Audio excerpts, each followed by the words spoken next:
webinar has started. Hi, everyone out there in the world or UK, wherever you are. Good to meet you, and thank you for joining myself and Chloe for this CV and covering letter class. So, admin first.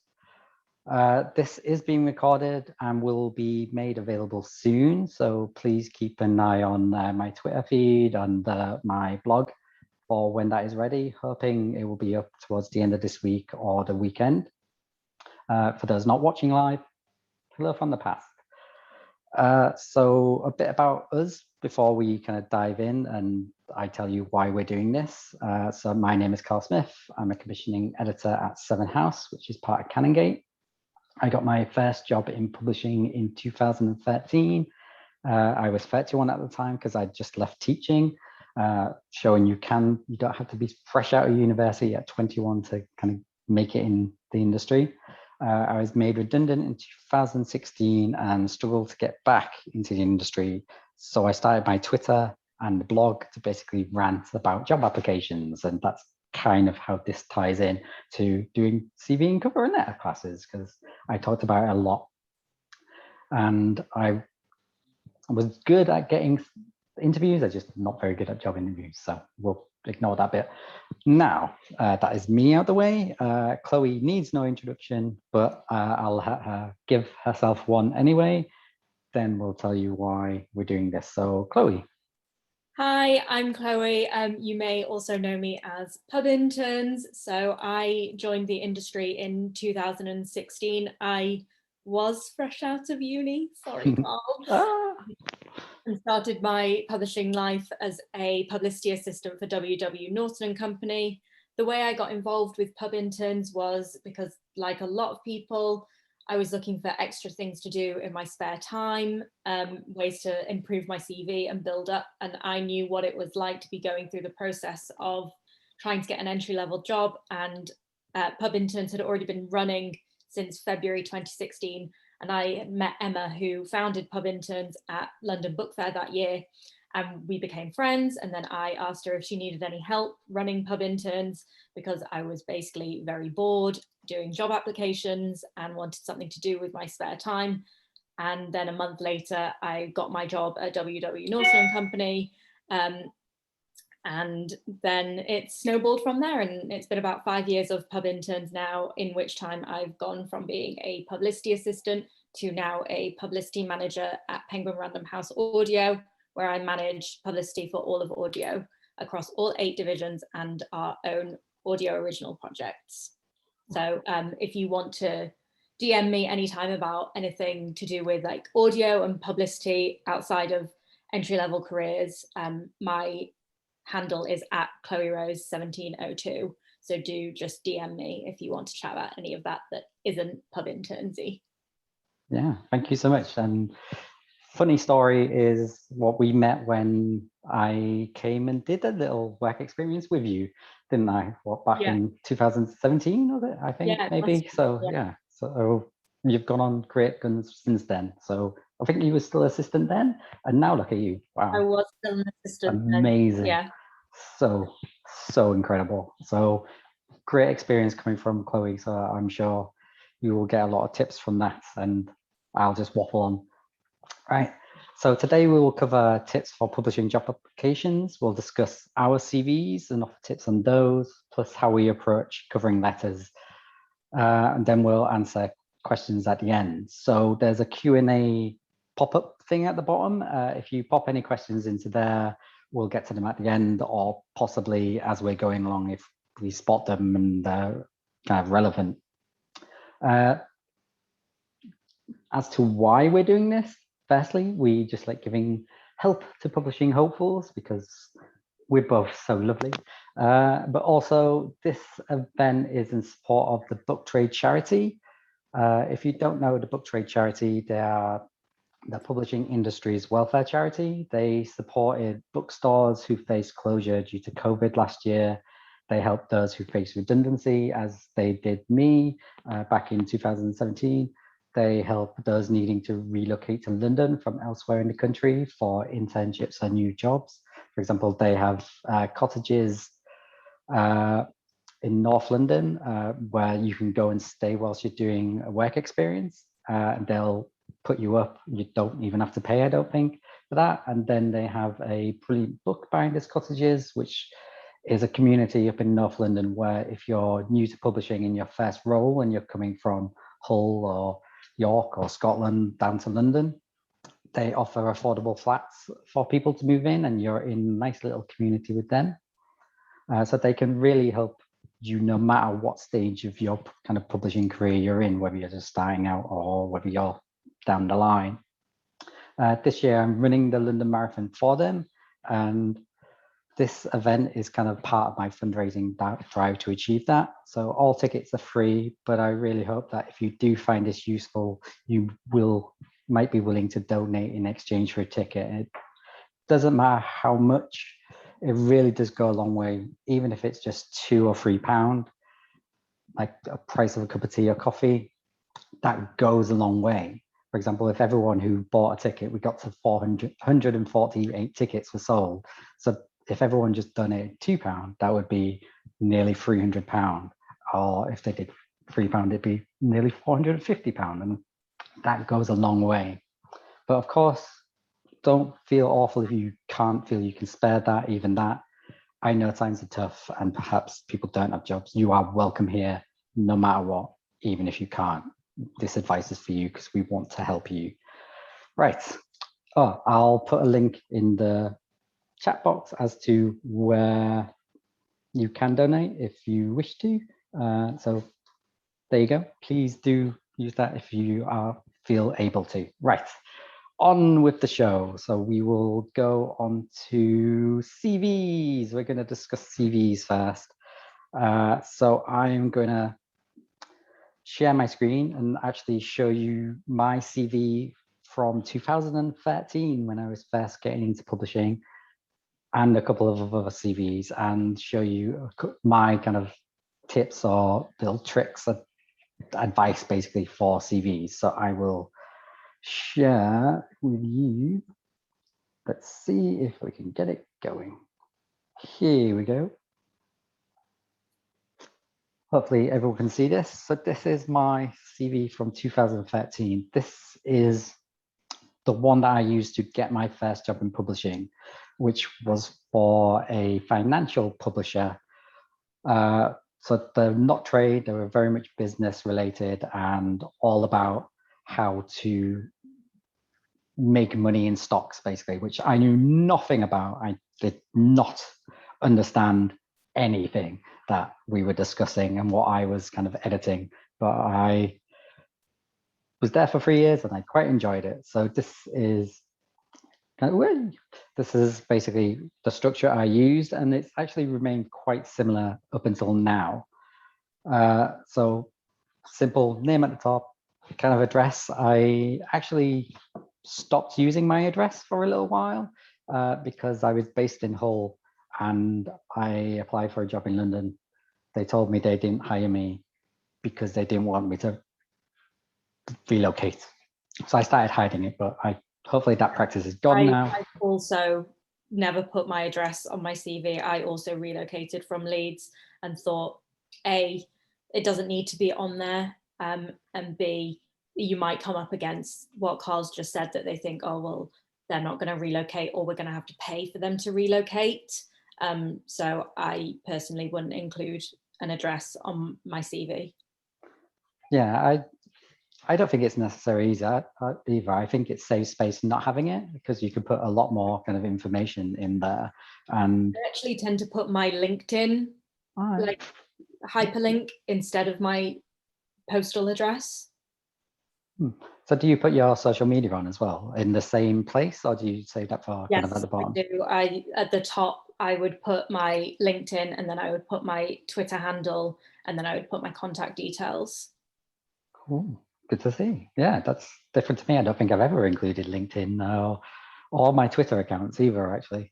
I think the reason, just to explain about the LinkedIn thing, is because you should be keeping your CV to two sides. That's like the golden rule of a good CV. But LinkedIn offers you that opportunity to just expand a little bit more and have more space. So my thought process behind that, I suppose, is that if I was a hiring manager and I felt like I just wanted to explore this candidate a little bit more, I could go to their LinkedIn profile, or I could go to their Twitter and just see a little bit more about them. And me as a candidate, I feel like I can say a lot more with the space that LinkedIn offers me, as opposed to a two-sided CV. Great tip. I would never even consider that, especially not in 2013. So I think that's a brilliant idea, and definitely because you don't want to put too much information on a CV, which is one of my main tips. Is do just put very simple bullet points of what you would do in all your roles, whether that is just a small little internship or work experience, or whether like me, you are a supply teacher. That's what a lot of my CV initially covered, was performing lessons and creating material and admin. Fill your CV up with as many admin duties that you have done as possible, because most entry-level roles focus on admin. Same with, I used to organize events, and that's what I did. I tried to focus on customer roles, customer relation, and admin, and organizing and working with teams, because those are the things that I always felt people would pick out. So think of those words as ways you can phrase it.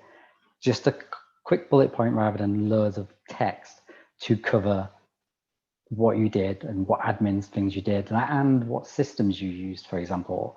I think they're very important in publishing with Biblio. I then had a small section on education and qualifications, because you want to know what you've achieved. But nowadays I don't include my GCSEs. The only education I put on now is my MA, and I'm possibly teaching if it was ever relevant to children's publishing, I would put that in, but only top level nowadays, unless it's very relevant. Skills and attributes, I always think it's good to put a skill section in there. And again, you can use this section to highlight what systems you've used. For example, Biblio. So I used Biblio back when I did some work experience with Penguin Books. So I threw that in there to say I know how to use it. And even Microsoft Word and Office, Excel, they're very handy in entry-level roles. So put that in there. You don't even have to say much information about it, just put that in there. That's kind of what I did. And then I always had a section relevant to interests, and I tried to make it relevant to whatever job I was applying for. Like if it was cookery, I would say, I do cookery. If it was sports related, I would say football, and I would try and change it. I kept it as this for the finance one because I didn't know anything about finance, and I just wanted to put that in there. And I never include my references. I always just put available on request. So they're generally my CV. That is my 2013 CV. Chloe, do you want to share some of yours? I have some tips, but we can maybe show yours first and then go on to it. Yeah, let me get my CV up. Bear with me. Here we go. So I'm actually going to bring up my most recent CV. So it's not necessarily for entry level, but it'll just give you a good view of, I suppose, what my CV looks like. And it'll explain what I was just saying about the LinkedIn profile. So let's see if I can share my screen. Can everyone see that? Yeah. Great. So as you can see, I've put my name, my LinkedIn profile, and my Twitter handle. Someone once asked me if you should put a headshot on your CV. Please don't do this. Just keep it very basic. The only interesting thing that I put on a CV is my name is in a different color, basically. But please just keep it very simple, very straightforward.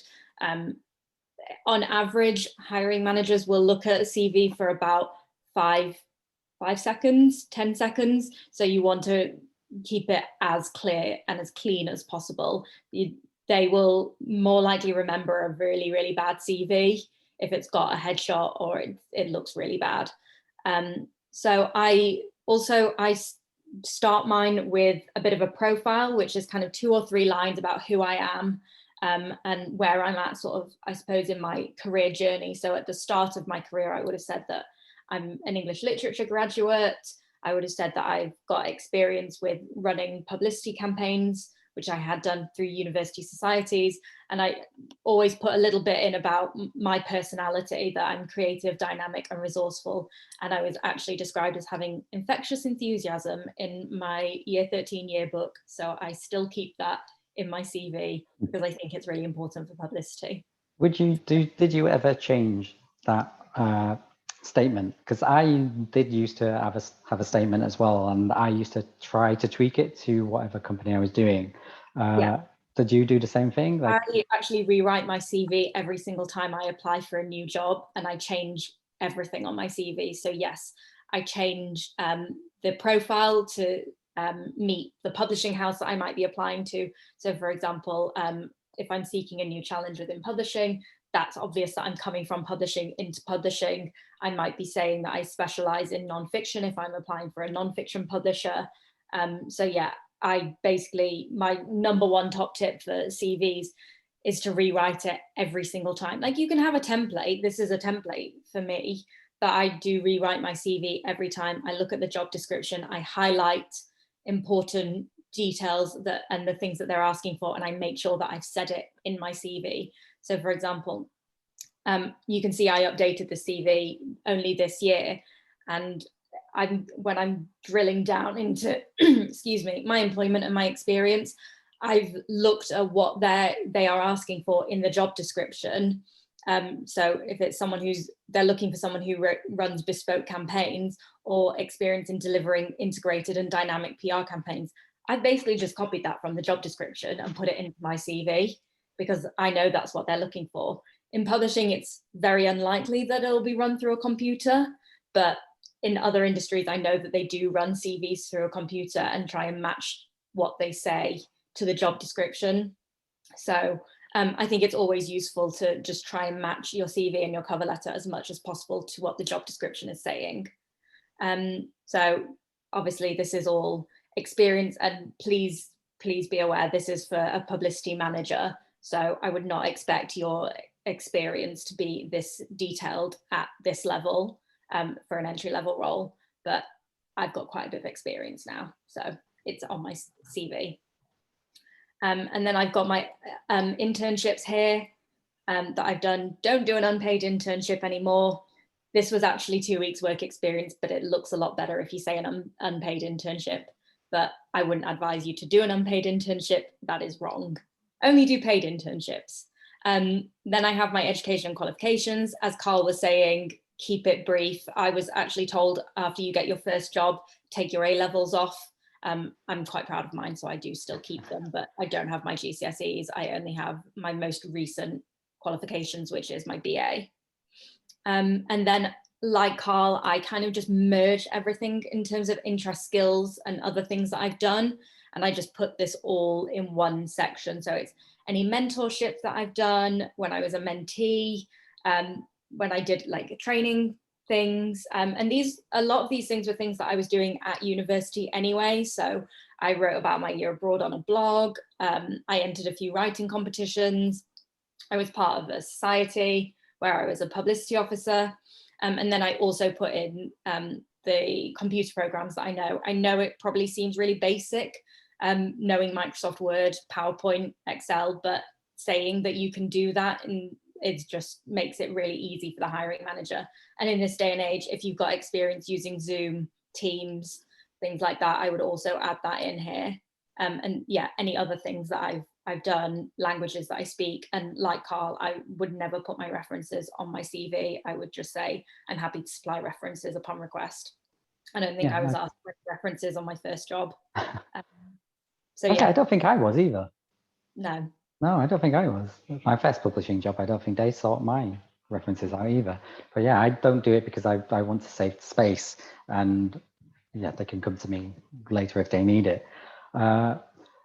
You raised something there I think is really important, which is all the things you did at university, like the society and all the experience that you gained from those.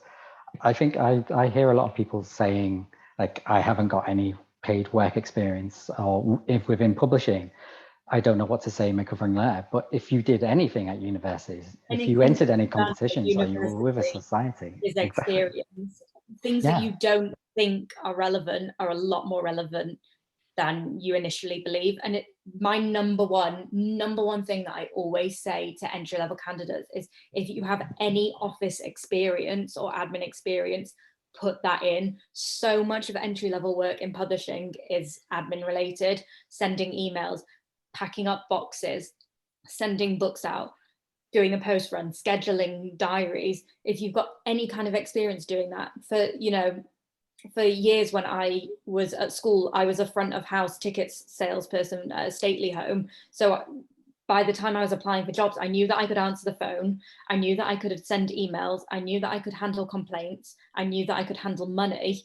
That was all really important for coming into publishing, even though it was a stately home. It was nothing to do with publishing, but I'd gained lots of skills and experience that was very transferable. So yeah, I would say that anything that you've done in your life that you think is irrelevant is actually probably very relevant. yeah, I completely agree. All my original experience was dealing with customers, because even now as commissioning editor, I still deal with customers all the time. I'm constantly on the phone or emailing clients and customers. I only last week I was emailing someone in China who's trying to get hold of my books. That's a customer who wants to get in touch with us. I'm still doing that now, 8 years since my first publishing job. You will keep doing it, and it is something that you can get from any job whatsoever. I constantly talk about if you work in a supermarket, for example, how relevant that is to so many jobs. You are dealing with customers. You're dealing with stock a lot of the time as well. You're keeping track of how much stock a company has and where that is, like, on the shelves. There's a system for that. It will tell you how many they've got in. And in publishing, you might be dealing in production or sales where you need to know how many books you've got that are in the warehouse, for example, that can therefore be shipped if suddenly a Waterstones down the road makes a huge order. Like, that will go via that sales system. That's how they'll know. And your working at Sainsbury's gives you that experience. It is very relevant. And you just need to find a way to stick that on your CV in like a bullet point or two to really transfer that across. You really can. And as Chloe said, it's surprising.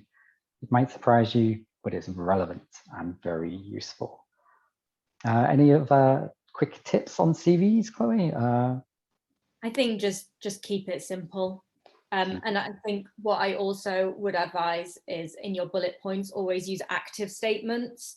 So keep it to bullet points because it's easier to read, not long run-on paragraphs, but always keep it active, like ran campaigns, stocked shelves, answered queries. You're always saying it with the active and the action of intent. And I think that it just presents you as a candidate as a lot more dynamic than I. Yeah, I always try to kind of avoid that. I think in the CV, I had that same thing. So if I just bring it up, if I can show you again, I will. So I got the same thing. So created sales material, prepared itineraries, assisted in publicity campaigns, created things like that, rather than I did this or things like that. It's the same thing. And I try to keep it consistent across the board. And something else I see a lot in current roles and old roles is tense as well. Like, that editorial intern placement, work experience placement was in 2012. So it's all done in the past. Whereas if you're in your current role, make it current tense. So I do this, I do that. And it does make a huge difference. Like, when I'm reading through them, I noticed that and I will pay attention to how consistently you use it and if you're using it in the correct tense, especially if you go for an editorial job and you're using it in the kind of wrong tense. I would maybe pick up on that and think, oh, it's not perfect.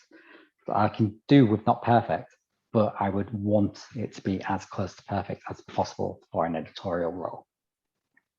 Right. Take away my CV there. Right. Anything else, or shall we dive into covering letters?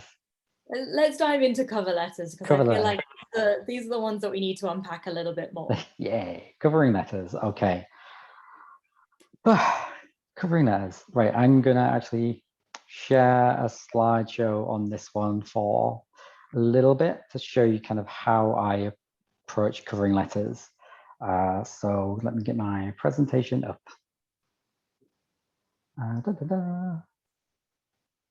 Nope, that was not. Chloe mentioned it earlier, use the same words as in the job description is something I do. So I teach people, or try to tell people, to pee on the page, which is something I taught children at school, which was to make a point, give an example, explain the example. And you do that by... advise using the P method.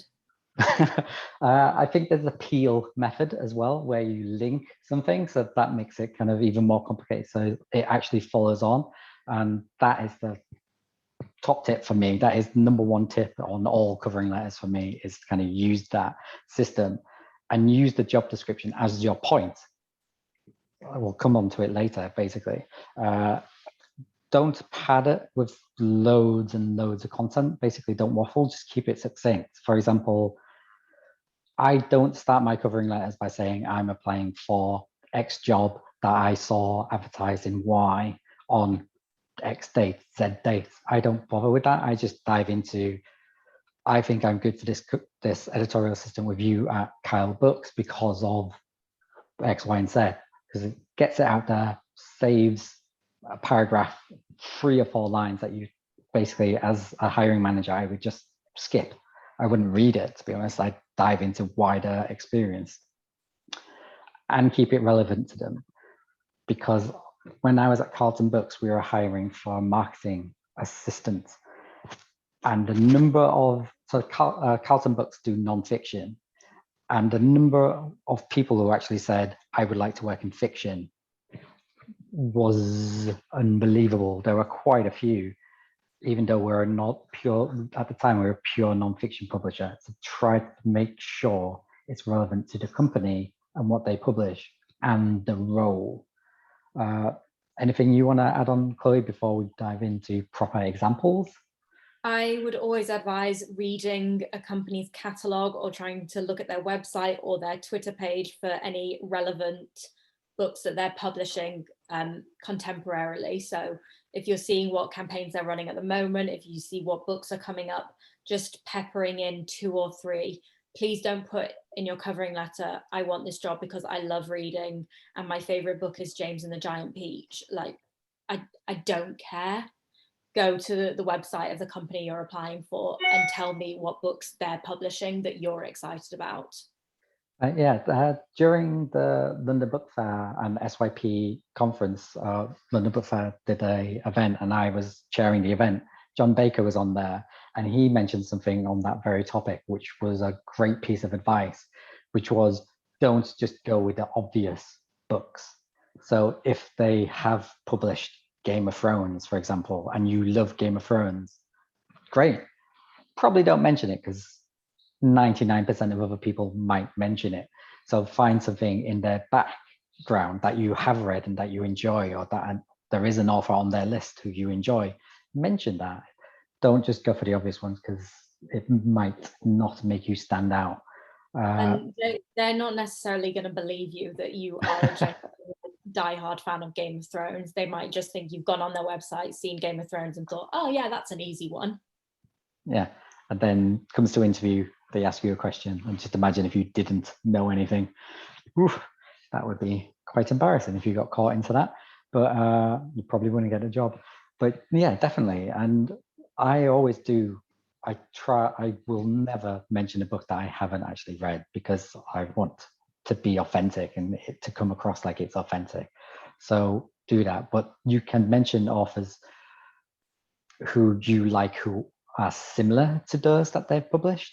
You can say that, like you can say, this is, you publish crime and you've got this series by X that is very similar to Y author, and I love that book, so I think I'd really like what you do. You can be honest like that. I think it would go down quite well, actually, that, you know, you're not just lying and getting caught out in a lie.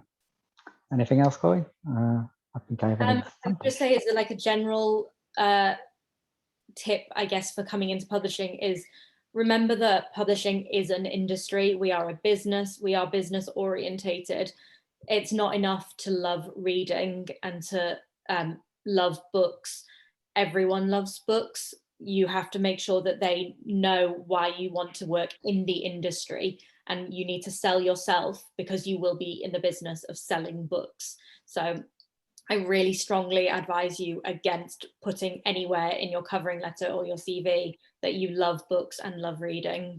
You can specify which books you like and what interests you about them, but when in the main bulk of your covering letter, you should be talking about the job and the art of the job and the skills and the experience of the job, not how much you love reading, because everyone loves reading. Very true, definitely. I don't think I think I used to, when I first started applying for the first 6 months of my applications, I think I always had that line in there. And I don't think I was ever getting any job interviews. I think it was when I took that out and started being much more specific about what I enjoyed about those companies and why I was interested in them.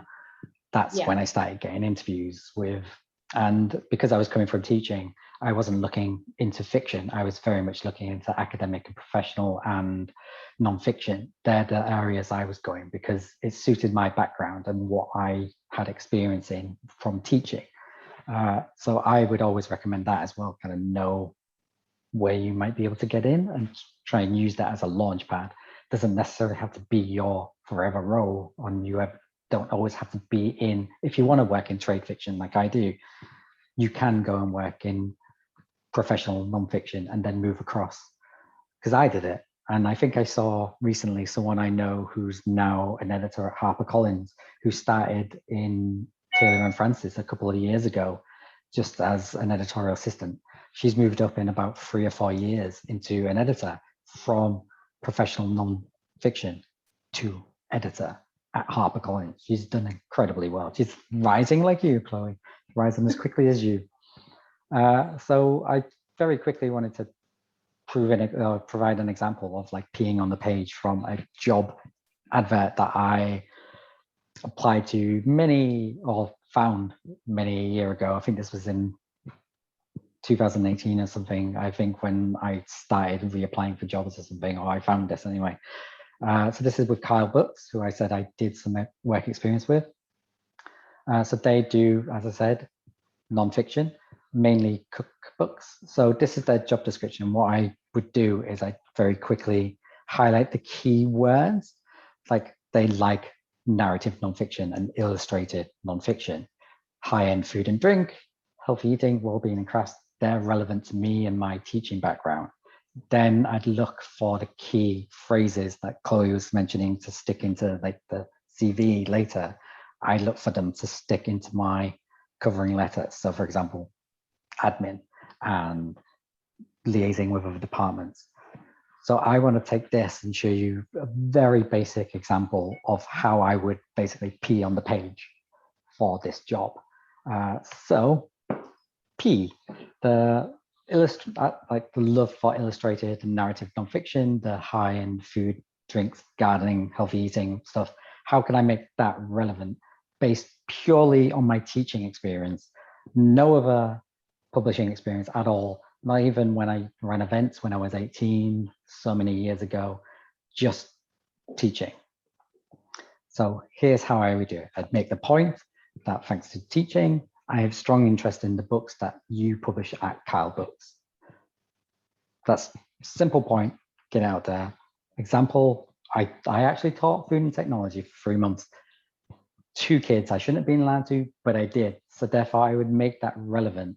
And so what I would do is I'd teach kids via recipes, and we would bring in recipes and we'd use them in the class.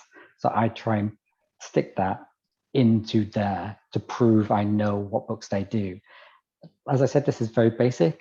So what I would do to kind of bulk that up is essentially look at what books they had. Like Chloe said, go through their catalog and make sure you know what books they published. There might be something on cooking for children, therefore I could have made it directly relevant to this. There might have been a book that I used when I was teaching that I could then make use of and say in this description, in this example. So that's what I would say. I also did art and crafts, design and technology when I was teaching. So these, such as painting and making plant potters, I actually taught that at school back in the day. So I've linked it to that job description and then simply explain how that is relevant. And it means that I understand that market and what market they publish into. As Chloe said, it's a business. You need to understand, don't need to understand everything going into it, but you need to have an understanding of it and where they may sit in that market. And that's what I've tried to do with my explain part, is to say, I'm comfortable in this market. I've used these books for a very specific purpose that maybe not everyone else will have done. And therefore, I think I can help them produce these books. So that's my example of peeing on the page. And as I said, it's very basic, but I would then expand that by being specific about them and what books they use. And that's how I would do it. And that's how I found success when I was applying for jobs after I was made redundant and just before I got my first job. This is essentially what helped me get those interviews, I think. Chloe, anything took on that, or do you want to go into your own tips? That's really, really covered. It's just very straightforward. Just keep it basic. And as you know, keep it to one side for an entry-level cover letter. So you want to keep it as succinct as possible, keep it targeted, keep it focused. Yeah, the only other thing I would add just generally for cover letters is try and find out who to address it to. A lot of companies these days will let you know, but if not, just write it to like dear HR team or dear hiring managers. Please don't put dear sir, madam. It won't work. It won't. No, it's not a good look. I think companies on Twitter are very active on actually giving you, if you give it, yeah, they're really good at responding and saying, yeah, I think we could, or this is who to address it to. I think they're quite active on that. Or you might see quote retweets, for example, by the hiring manager about those jobs saying, I'm hiring, then therefore you kind of know who it is. And it does make such a huge difference. Okay, anything else you want to cover on this, or no? Covered it. Okay, actually, I'll very quickly show an administration one. I will show. I will make the slideshow available so you can see the examples of peeing on the page, etc.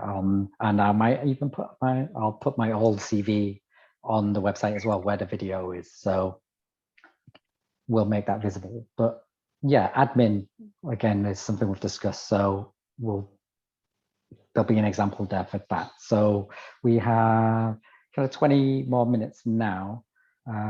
So might as well dive into some questions.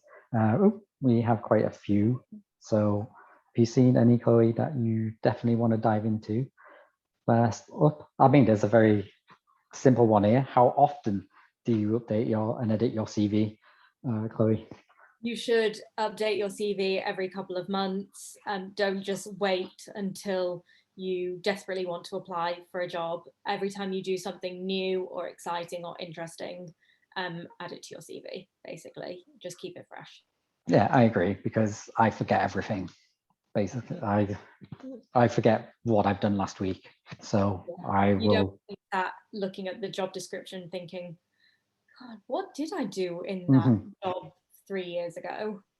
Yeah, so I'm the same. I updated it as often as possible, and I still do. Even now, I will constantly put I've done this, I've done that, because of that reason. And when I'm doing so, I don't care if it goes over 2 pages. I don't care if it goes to 3 pages, because then I'll know later on just to wipe out what I don't need. Yeah, that's always there, just in the background. Okay. Someone says they worry about putting their degree on the CV because it's not related to publishing at all. Would it be detrimental to include it, or should you always put it in there? I would say put your degree on there. So many people in publishing have degrees that are not English literature. So yeah, I would recommend putting it on there to show that you have that level of education, but also because it might be interesting to talk about in an interview. And studying a degree at any level with any result shows a lot of discipline, to be able to take exams, to be able to read a lot, to have analytical skills. So yeah, I wouldn't worry about that at all. I would put your degree on. Yeah, and I'd kind of add on to that as well. If, for example, your degree is in science and you apply for a science-based book or publishing job, which there are many out there, even ones with like Sage, for example, who might be hiring for the English department, that's still relevant. You've got a degree in one of their areas, an academic area. It would be very, very relevant to them. They would find it very interesting.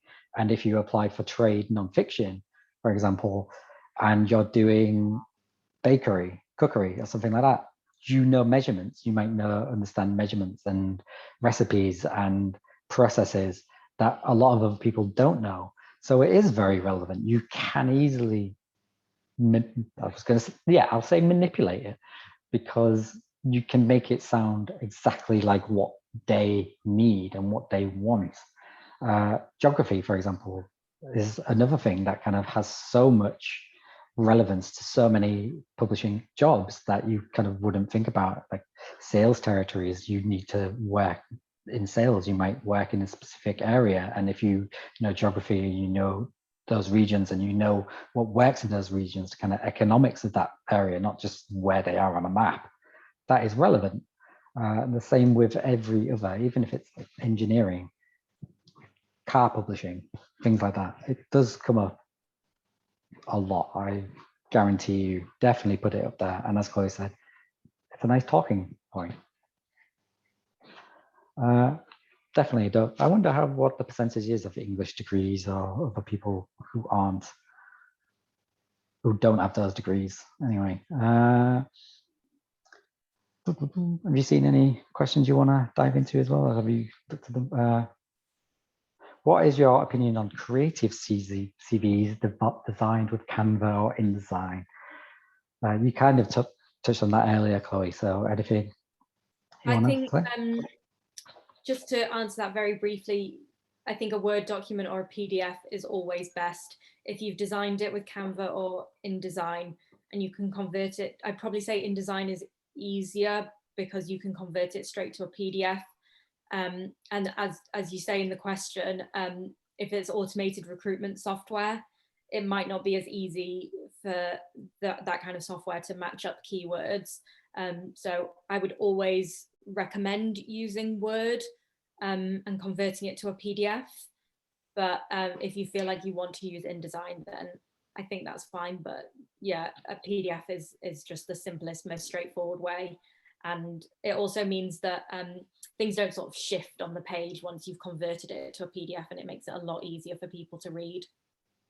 Yeah, I'm going to steal a tip from the incredible Suzanne Collier here, where she says, don't put things into columns because the eye naturally kind of reads across. So if you, for example, have 2 columns down the side, your eyes might naturally read from one column into the other before you go down instead of going like down one column and then down the other column. I think that is, I don't know if it's true, whether people would read across, but people could do that.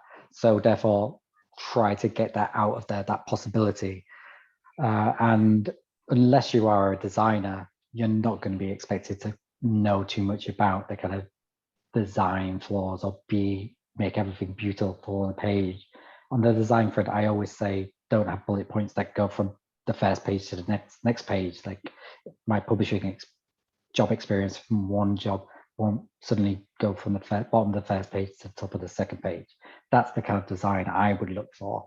And if the bullet points are consistent, for example, don't wobble, that's the only design flaws or design things I look out for. There's another good one here about they have 0 work experience, and then literally no paid or unpaid work experience ever.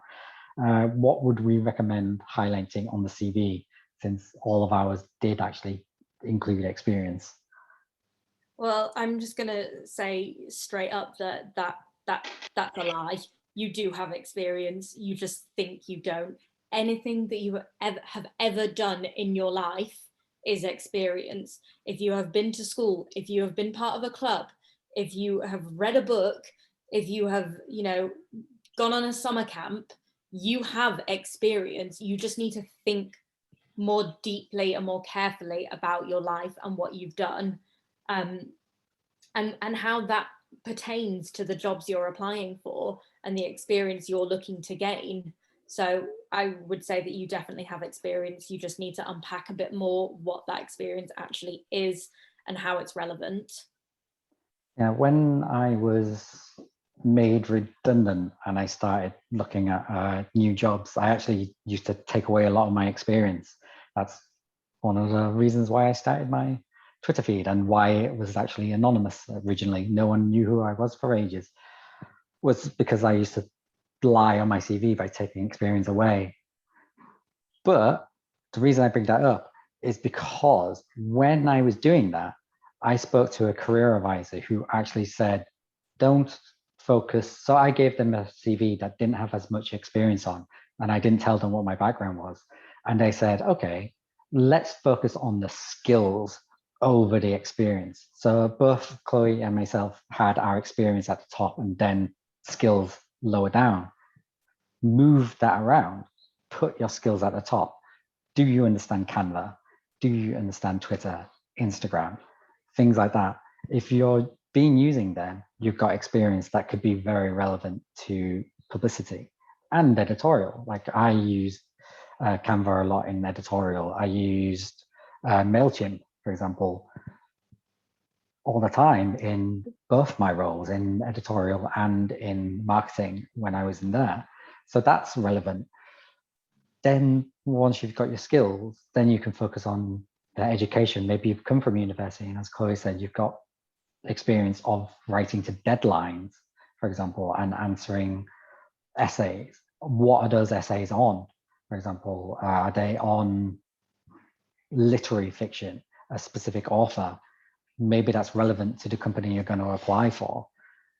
For example, if you did write an article on Game of Thrones, maybe when you apply to a HarperCollins role, you can say, like, I have been interested in HarperCollins because you published this book. So yeah, you're just finding that way of making it relevant. And as Chloe said, you've got experience. Maybe just haven't used it. How many bullets should you use on average to describe a job when applying for an entry-level role? HarperCollins suggests entry-level positions limit their CV to 1 page. Oh, I didn't know about that. That's interesting. I think it's really hard to keep it to 1 page. 2 pages max, but I think it's really difficult to try and keep it to 1 page. I think you shouldn't be prescriptive on how many bullet points. I'm not going to say to you 3 per job, because some jobs might have more relevant experience, some might have less. I think just as long as you keep it to 2 pages. Yeah, I would have said the same thing. I didn't know about the HarperCollins thing. That's quite interesting. But yeah, I don't know. I haven't really got an example. It depends on how many you've done, how many duties you did. Don't add random ones that maybe aren't relevant to the role. But look for 5. If you've got less than 3, that's maybe you didn't do too much. So, but I'm sure you can think of it and then go for a minimum of 5 for each role, I think I would say. How do you avoid I in my covering letters? I find that quite interesting. That's an interesting question. How do you, when you're talking about your experience, have you got any tips for this, or especially not starting every sentence with it? Yeah, so obviously for a CV, you can use like an active verb, but for a cover letter, yeah, I know it's really hard.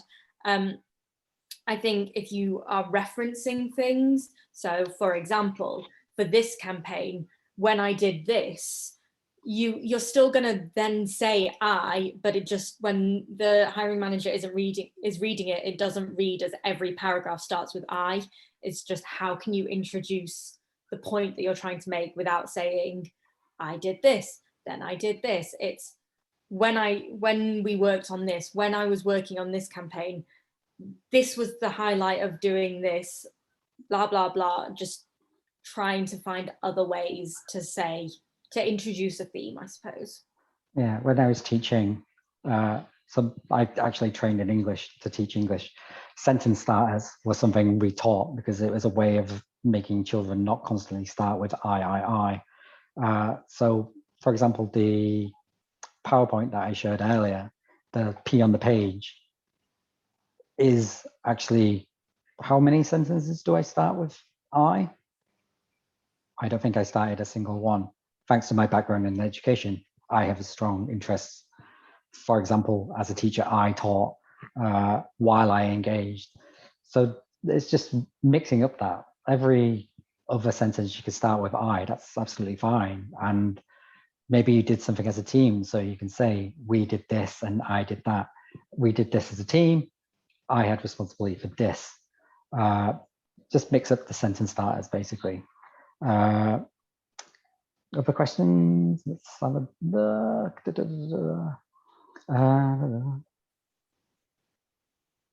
Can you spot any? I don't know. When a role asks for applicants of a marginalised background, how do you put that into the CV cover letter if they don't supply an equal opportunities form? That's a really good question. And, you know, it's not an easy thing to include. My advice would be, are there ways that you can integrate how you've supported your community or been part of your community, or represented your community or got involved in that way, that you can highlight in your CV and your cover letter? You know, you don't just want to say in your CV, you know, I am disabled, or I come from this background. If you can highlight it in a proactive way of how you might have done something at university to contribute or something similar, you know, for example, I was actually advised at the start of my career personally to not include on my CV the fact that I'm Jewish, but a big part of my application at the time was that I had been the publicity officer for the Jewish Society at university. And for someone who didn't have a huge amount of publicity experience, that was a really relevant thing. So how could I marry, you know, saying that I came from a marginalized background, but also not wanting to draw attention to that and having that skill set? So if you've done something similar, now if you're applying for a role where they're asking for a marginalized background, that's a way of introducing it, just by saying, you know, I was part of a certain society, or I've volunteered at this place in my community, I've done, you know, charity work for people with disabilities like mine, for example, something like that. I think it's just, rather than just blurting it out, finding a way to make what your background means to you relevant and yeah, appropriate for the role. A lot of companies are starting up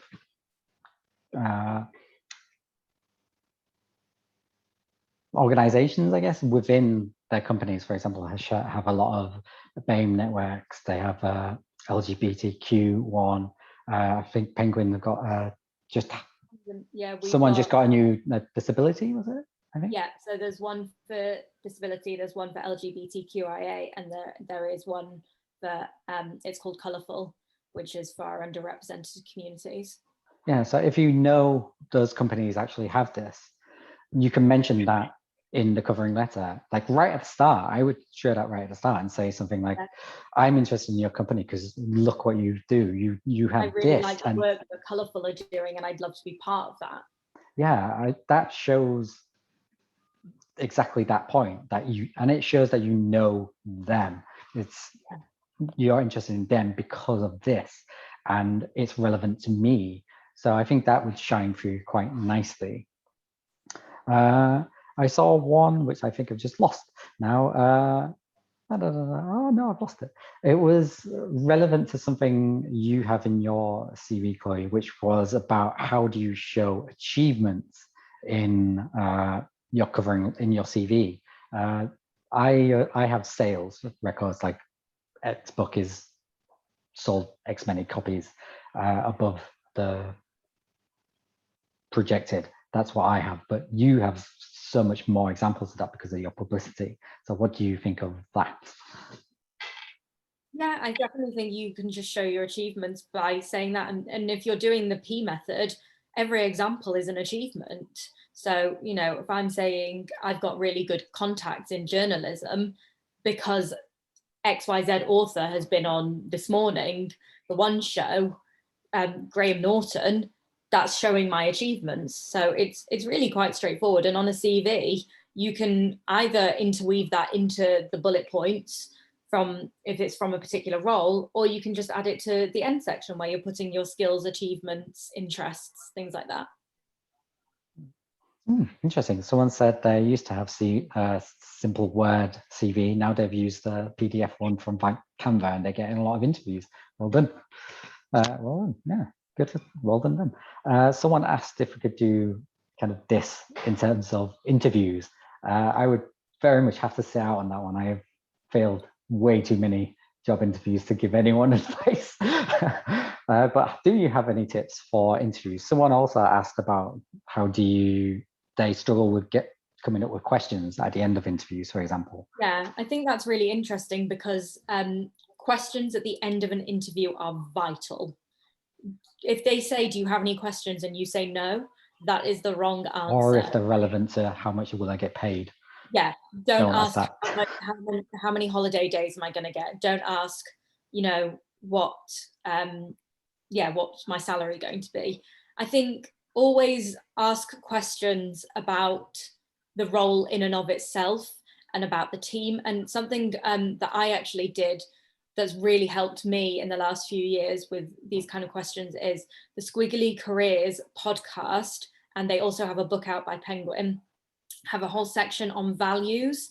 And once you figure out your values, then tailor the questions at the end of the interview to those values. So for example, one of my values is energy. I like to work in a team that has a really good energy and a good vibe, and that, you know, we motivate each other. So I always ask at the end of the interview, what is the energy of the team like? And then I know if this is a company that I want to work for. I think for entry level, a question that I always asked in interviews, which I think served me quite well, was what has the person in this role gone on to do? Because it shows ambition, it shows growth, it shows that you want to learn and develop, and that you are intending and staying in the publishing industry for a while. And then I would say also, if you get to a second interview, fingers crossed, make sure you're refreshing your questions. If you can base any questions on the last interview, so if something's come up in the last interview that you want to discuss again, bring that up. If there are any red flags that you want to talk about, bring that up. You have to remember that an interview is as much about you as it is about them. It's finding out if they're a good fit for you as much as them finding out if you're a good fit for them. So this is the right time to ask all of your questions. One that I often ask, I'm giving away all my golden tips here. Well, I'm interested because I'm rubbish at interviews, so I'm lapping this up. I always tend to ask, what do you think is the biggest challenge I would face coming into this role? Because they've already met you once, so they've got a sense of who you are. But I think, yeah, the biggest tip I could give is definitely the values one, because that really helps me to structure the questions and to really understand if the company's right for me. And in this day and age, I do tend to ask about flexible working and how the company's coped with the pandemic. I think it says a lot about a company and a team if they've been really supportive of their employees over the last year and a half. Yeah, I will not have any tips for that because I'm awful at job interviews, so I won't give anyone advice ever, basically. There was one that kind of touches on COVID. Shall we just do one or two more, Chloe, before we head off? Do one more. One more? Not to get my priorities in order, but kick off in an hour. Okay, there was one about COVID, and they had to stop working because of volunteering and participating in university clubs because they had to move back home. And should they address this in their CV or covering letter, or will it just be assumed that, you know, that happened for everyone? I think that's an interesting question because it's going to happen to a lot of people. Yeah. So what do you think of this? I think on the one hand, yes, it will be assumed that 2020-21 has been a very weird time for us. I would address it in your cover letter if I were you and just sort of explain what you've been doing over the last year, I suppose, you know, when you were taking that time off from working, volunteering and participating in university clubs. It doesn't need to be more than a line, but, you know, over the last year, I've been spending time with my high-risk family. In this time, if you did anything, like if you read any interesting books, if you like took good walks, if you know, trained in anything. I'm not saying you have to have done any of those things. If all you did over the last year and a half was live and get through day to day, that's enough. But, you know, if you did do anything, particularly if you read any interesting books or, you know, you found that you had more time for reading, that's something that you can sort of pivot and say, you know, I wasn't able to volunteer, work, do any societies, but in that time I did, you know, read this really interesting book and it taught me a lot about habits, or, you know, made me appreciate the fiction that you published, something like that. But I just wouldn't go into too much detail. Everyone acknowledges that the last year and a half has been really, really crazy. Yeah, I was put onto furlough for a little bit, so I'm sure a lot of people will, or maybe even hiring managers might have gone through that as well. So you can definitely maybe use that and say that, yeah, we took a break. I will continue to do this. Maybe, I mean, if you're going back to university, for example, and you can say, I will still be doing this next year, or over the coming months, we'll resume it maybe when you go back. But yeah, you just, if you was doing it for 1 month, you still get experience that is going to be relevant. It doesn't matter if it was for a full year that you were doing it, even if you were doing it for 2 weeks, you're still probably going to have the relevance for it. But you just say, so where I would put like redundancy at the end, just put furlough or COVID or something, and they'll know why you stopped doing it, or yeah, just the end date. And maybe in the interview, if you get to it, you can say it stopped because of this, but you don't need to explain why it stopped, just maybe when it did, and people will be like, oh, that's April, obviously that's when it stopped during COVID. People will notice it, even if they're looking at CVs for a couple of seconds, they'll notice it because it's very much at the front of everyone's mind. So don't worry about that. Even if it's a month of experience, it's still good experience.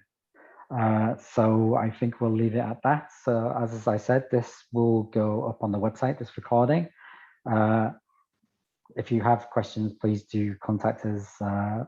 Yeah, sorry we didn't get to answer everyone's, but you know, please do contact us, DM us, Pub Interns. My DMs are open anytime, and don't forget to sponsor Carl if you can. Yes, please do. If you found this interesting and useful, please do sponsor me. Like I said, it really does make a huge difference to Book Trade Charity and for me going forward as well. Yay! So put the link when I put this video up. In the meantime, thank you everyone for joining us. Thank you for all your questions. We will get to them, and you can always DM me as well on Twitter, and I'll always answer questions. So thank you for joining us. Thank you so much, Chloë, for taking the time out today to join me and help so much. It's been amazing, so much good experience. So proud of seeing everything that you've achieved over 4 years. Crazy, so much. Take care, everyone. Enjoy your evenings. Have a good evening. Yeah. Bye. See you soon, everyone. Bye.